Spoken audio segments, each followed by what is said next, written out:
మేము రెగ్యులర్గా టీవీల ద్వారా, కళా బృందాల ద్వారా, పేపర్ ద్వారా ఈ ఈ సైబర్ నేరాల గురించి అవగాహన చేస్తూనే ఉన్నప్పటికీ కూడా ఇంకా విక్టిమైజ్ అవుతూనే ఉన్నారు.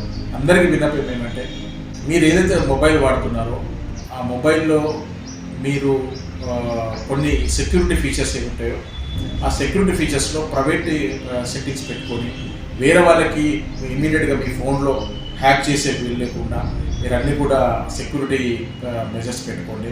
అలానే అన్నోన్ కాలర్స్ ఏదైనా వచ్చినప్పుడు కొంత టైం తీసుకోండి. అన్నెసెసరీగా అన్నోన్ కాలర్ భయపెట్టినంత మాత్రాన మీరేం అయిపోదు. పక్కనే పోలీస్ స్టేషన్కి వెళ్ళొచ్చు, మిగతా పోలీస్ ఆఫీసర్తో మాట్లాడవచ్చు.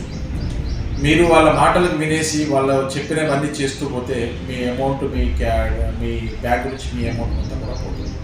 ఇట్లాంటి కొన్ని సంఘటనలు జరిగినాయి. ఒకతను డిజిటల్ అరెస్ట్ అనే పేరు మీద 36 లక్షల రూపాయలు ఒక డబ్బులు ఇవ్వడం జరిగింది. అతను మళ్ళీ తరచుగా పోలీస్ స్టేషన్ వస్తున్నాడు, పోలీస్ ఆఫీసర్ కలుస్తున్నాడు.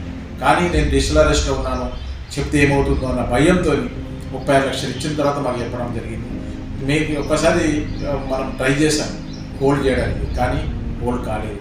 ఇట్లాంటివి మనము ఏదైనా జరిగినా కూడా వితిన్ 1 అవర్లో మీరు 1930 కానీ www.cyberportal.in కానీ మీరు ఇమీడియట్గా యాక్టివేట్ చేస్తే మీ అమౌంట్ ఏదైతే ఉందో ఆ 1 అవర్లో మనకు గోల్డెన్ అవర్, ఆ అమౌంట్ మనం బ్లాక్ చేసుకొని మన అమౌంట్ బయట వాపస్ తీసుకునే ఛాన్స్ ఉంటుంది.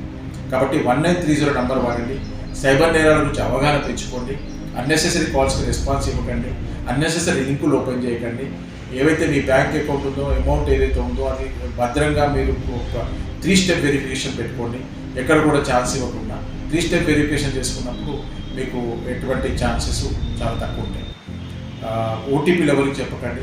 ఇవన్నీ ప్రికాషన్ తీసుకుంటే మన సైబర్ క్రైమ్ నేరాలు తగ్గించడం